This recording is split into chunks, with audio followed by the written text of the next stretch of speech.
Hi there, Lindsay here, the Frugal Crafter. Today we are going to do some acrylic block stamping. I love this technique because it's quick, easy, fun, and you probably have everything you need to do this right at home. This video is brought to you by ArtNeko.com. They have beautiful rubber stamps, and I'm going to be giving away the 3 stamps I used in today's project. So make sure you head on over to my blog, thefrugalcrafter.wordpress.com, and sign up to win. This contest is open to everyone in the world, so please don't be shy. Leave a comment on my blog post featuring this project for a chance to win.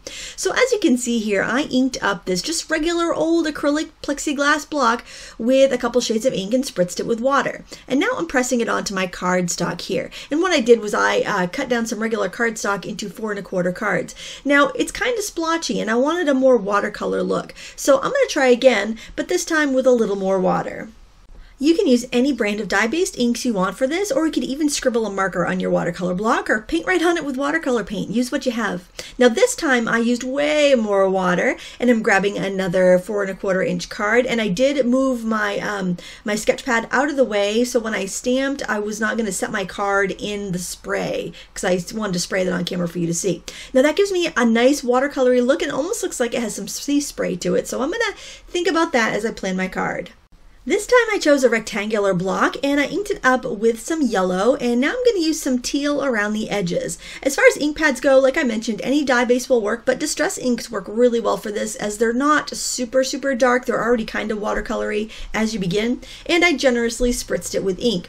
If you don't have the room to move like a work surface out of the way to stamp, you can always press your paper onto the block and that will give you a similar look. I just like to stamp it down with these small ones because it's easier to center it up. I really like the way that one looks, and I want to make another one so I can have at least 3 decent cards because I'm not sure how that first one was going to turn out.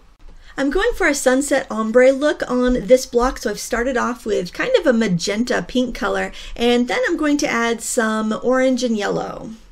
And again, we're going to spritz our card with some water and we are going to stamp it down on another card base. And I am going to justify this one over to the left a little bit just so I have a different sort of placement to work with. I think that's really pretty and looks just like a sunset. Now you want to let the cards dry before stamping. So I dried this with a heat tool and I inked up this large junk boat stamp with some VersaFine black ink. You can use any solid black ink that you like for this. It doesn't have to be pigment based, but I just find pigment based gives me a better impression sometimes. And I just love how that looks like it's just kind of tossing in the waves and we have that beautiful background. And now I'm thinking about adding some embellishments. I really like this ship steering wheel. I think it would be nice, and I'll think about adding some more embellishments down the road. I decided to go with this koi fish stamp for the sunset type of background. I just thought goldfish, golden colors would look really nice together. And then I was looking at this little box of embellishments I have, and I have the word explore, and I just thought that was really nice and elegant, but mostly because I have a little smudge on the top of my card, and that O is gonna cover it perfectly. So honestly, when I'm looking at embellishments, a lot of times I'm just trying to cover up an ink smudge or a fingerprint, so use that as a guide. It's not a mistake, it's an opportunity for embellishment. On the card with the green and yellow block, I thought it'd be nice to have this octopus on there. Now when you have a big stamp like this, it can look really awkward if you try to center it up. So what I'm going to do is actually offset it a little bit so it goes off the edge. And it just makes it look a little more interesting and artsy, and it doesn't kind of trap the viewer's eye anywhere. I really like the way that looks, and now I'm going to see if I can find a wooden embellishment that will look nice with this. And I thought that anchor would be really cute since octopuses tend to hang out at the bottom of the ocean. That would just be perfect right there. I still felt that the cards needed more, but these being kind of very simple one-layer cards, other than the embellishments, I thought that I wanted to keep things really light and simple. And I thought about using sequins because they're light, they catch a little sparkle, and they're just really delicate and pretty. So that's what I went with. For this first card with a fish, I am just using my clear glue to attach some very pale or clear, iridescent, and pink sequins.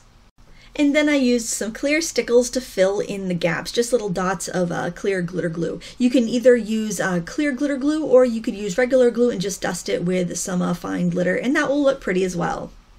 On the octopus card, the first thing that struck me was that that anchor needed a line, and I didn't want to attach any thread to this card because I didn't have an elegant way to do it, so I just used a pen to draw a line and then draw a little line across the top of the anchor to look like it's attached.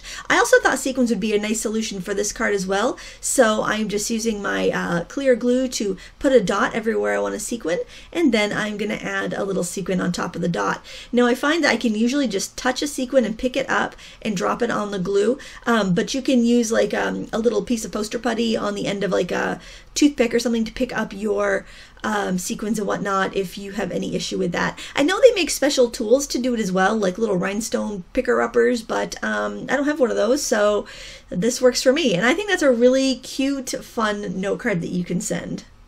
For this last card, all I think it needs is just 3 small sequins. I could use the star ones on this one as well, but I thought they would be a little too big. I wanted something small, so I had the small sequins, the medium embellishment, and then the larger stamped image. And I just used these small teal cup sequins. Now, the first item that I stamped was using these same colored inks, like the first acrylic block stamping I did, but I wasn't happy with the way it turned out. I tried stamping over it with more watercolory ink, and it didn't look very good. So that one went in the bin.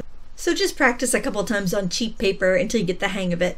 And when you're gluing down the sequins, you do want to make sure you have a strong clear glue. I recommend Ranger Glossy Accents or Stampin' Up! Precision Glue, which is what I actually have in my Tombow bottle because my Stampin' Up! Bottle clogged and I didn't want to waste it.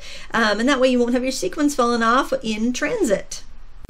Today I'm making my envelopes after the fact. I have this 8.5 by 11 inch pad of pattern paper from Die Cuts with a View called Everyday Essentials, and I used my envelope punch board to punch and score the papers here, but the same principle applies if you want to make them by hand. Just measure your card corner to corner, which would be 6 inches for this, and then you add an inch, which would be 7. You cut your paper at that size and fold in the flaps to make your envelope. I showed you that in a couple of recent card making videos if you want to go back and refer to that, and that way, either way, you're going to have a beautiful envelope. I just went for a color that shared some of the colors from the card that was also a light enough pattern paper that I could let the pattern be on the outside.